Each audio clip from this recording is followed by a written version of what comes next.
So Donald Trump has issued more threats by using more evil words and displaying more depravity. This would tell you everything about his current state of mind and the trouble that he finds himself in. In his latest social media post, he is talking about ending the entire Iranian civilization tonight. I just hope that this sick man from the White House is not talking about nuking Iran. Someone just stop this Israeli lapdog immediately before he causes unending global catastrophe. This would be the broad focus of my video today. Also in this video, an editorial fraud by the BBC as its Persian service reporter faces massive backlash for allegedly using fictional quotes in support of nuking Iran. I mean, this organization continues to touch a new law every day. Hence my belief that the BBC has turned into a rogue organization. Plenty to unpack here, so please stay tuned. Donald Trump on Sunday had threatened to bomb every single power plant, nuclear plant and bridge in Iran if the Islamic Republic didn't open the Strait of Hormuz by tonight. Hours before the expiry of that mad ultimatum, the deranged occupant of the White House has issued another chilling threat. This time he is talking about ending the great Iranian civilization. He wrote on Truth Social, and I quote, "A whole civilization will die tonight, never to be brought back again. I don't want that to happen, but it probably will. However, now that we have complete and total regime change, where different, smarter and less radicalized minds prevail, maybe something revolutionary, wonderful can happen. Who knows? We will find out tonight, one of the most important moments in the long and complex history of the world. 47 years of extortion, corruption and death will finally end. God bless the great people of Iran." End quote. Just see the utter depravity and mental sickness of this man. After threatening to kill the entire Iranian civilization, he ends his social media post with this line, "God bless the great people of Iran." We had no doubt about this man's mental sickness, but his social media post also shows his fear. It shows how he is in deep trouble, but is refusing to publicly acknowledge it. He was expecting Iran to surrender after his last ultimatum, but now that Iran has rejected his threat, he is resorted to using more chilling words, hoping that Iran finally capitulates before his deadline. This sick man knows that he will be left with no choice but to commit war crimes after tonight's deadline or face public humiliation. Whichever way you look at it, he will emerge a loser. Meanwhile, there are reports of American and Israeli terrorists bombing the strategic Kharg island of Iran. Breaking news to bring you now from Iranian state media saying that explosions have been reported on Kharg Island. This is according to the Iranian semi-official Mer news agency, saying that explosions reported in Kharg Island, saying that the enemy has carried out multiple attacks on Kharg Island and the sound of several explosions has been heard on the island. This is also being reported by the Revolutionary Guard, saying that neighbouring countries' restraint is over, saying that it will target the US and partners' infrastructure, threatening to disrupt regional oil and gas supply for years. Qatar's foreign ministry spokesperson, though, saying that it is supporting efforts to mediate between the two sides. It is a very complex, fast-moving, developing story, and we'll bring it more details to you as we get it. But this is at the location of Kharg Island. It is responsible for about 90% of Iran's oil exports. It is deep within the Persian Gulf. It is north of the Strait of Hormuz, and that Strait of Hormuz is that key choke point for a large proportion of the world's crude oil exports. This is a key site of many of Iran's oil exports. There are other areas, but pipelines lead from mainland Iran to Kharg Island. We're hearing reports, like I say, being cited by the Iranian semi-official Mer news agency, saying that strikes have been taking place against installations on Kharg Island. Iran has warned that any damage to its energy infrastructure would lead to unimaginable consequences for the entire Gulf region and beyond. Iran's IRGC has said that it will respond outside the region and deprive US and its allies of oil and gas for many years, their words, not mine, if the US crosses red lines and attacks civilian facilities. Elsewhere in Lebanon, Hezbollah fighters have claimed to inflict heavy losses on the Israelis. The Lebanese armed group said that its fighters were currently engaged in violent clashes with the Israeli force at the eastern outskirts of the city of Bin Jabil in southern Lebanon.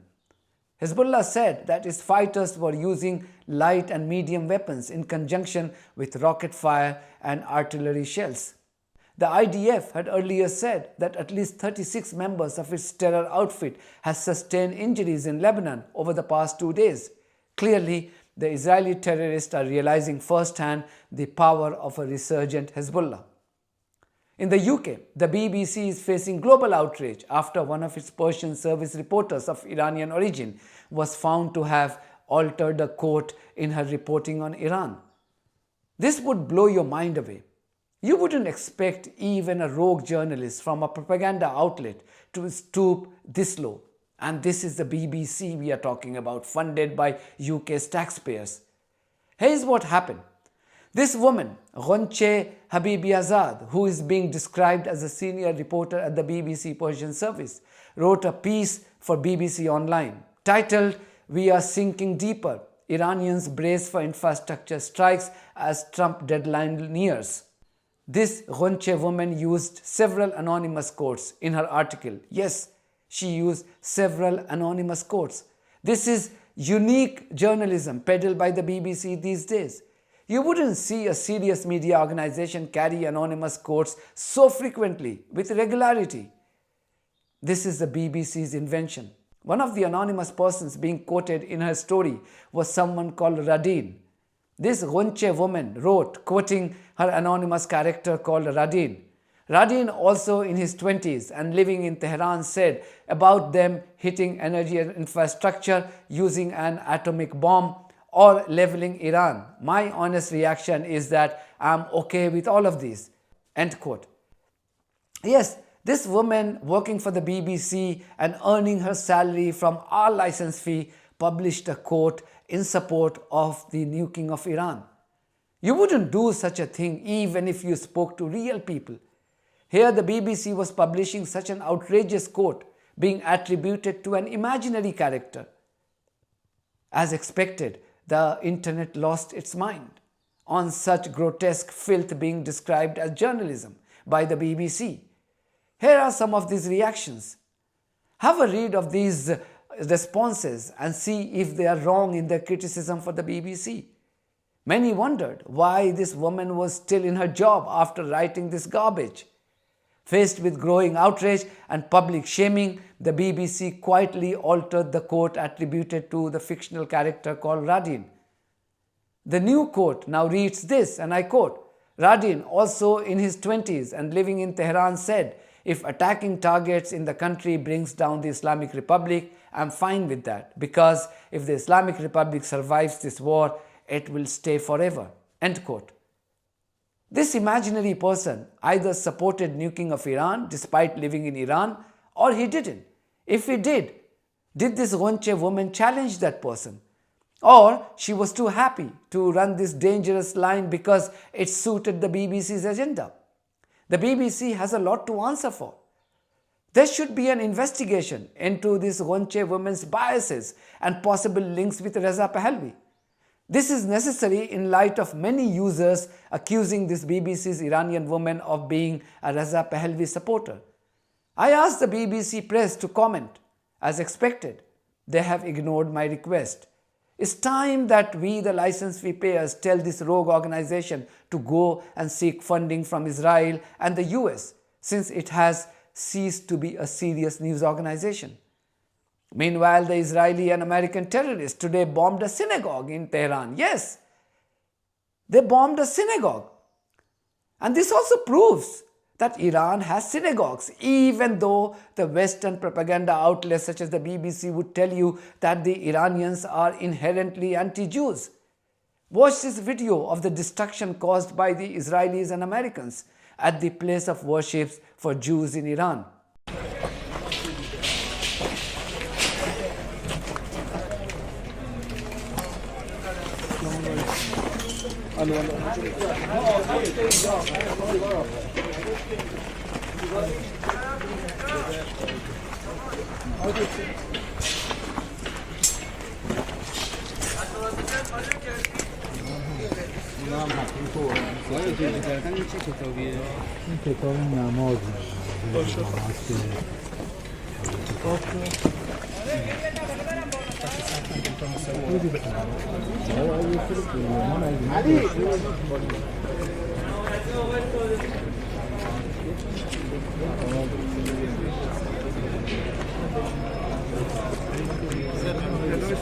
This should hopefully open the eyes of the Jewish community in the West about the propaganda against Iran.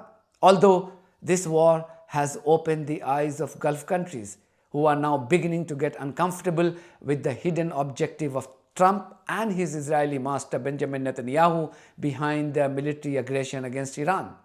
But if he does hit these civilian installations in Iran, the Iranians have already threatened that they would hit targets in the Persian Gulf countries, countries that are allies with the United States. I mean, surely there must be some pressure from the monarchies in these countries to the White House to bring this to an end. There is from some of them, and apparently from some of the others. They wish to see a more intensified campaign in order to make sure that the war does not end in a manner in which Iran is in a stronger position. But I think this war has really split the GCC. I think the Omanis and the Qataris are on a very, very different page from where the Emiratis are. And in fact, I also think that some of the other GCC countries privately are not entirely discontent to see that the Emiratis are paying a pretty high price in this war. I will leave you with another Lego clip on Trump's power plant and bridge day threat against Iran. Yeah.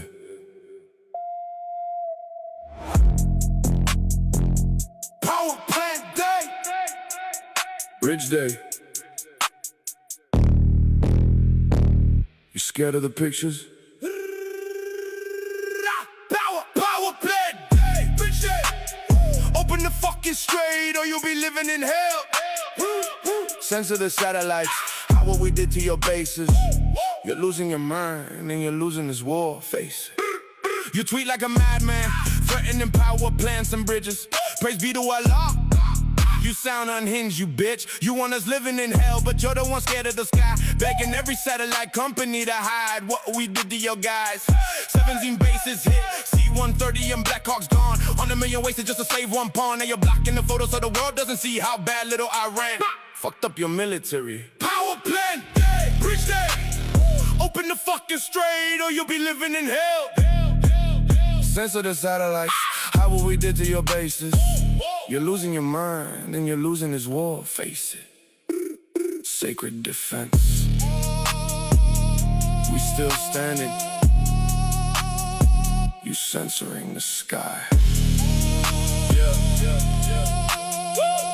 That's it for me. Thank you very much for your support of this platform and our journalism. If you haven't subscribed to my channel, please do so, because that's one of the many ways you can support independent journalism. God bless you all.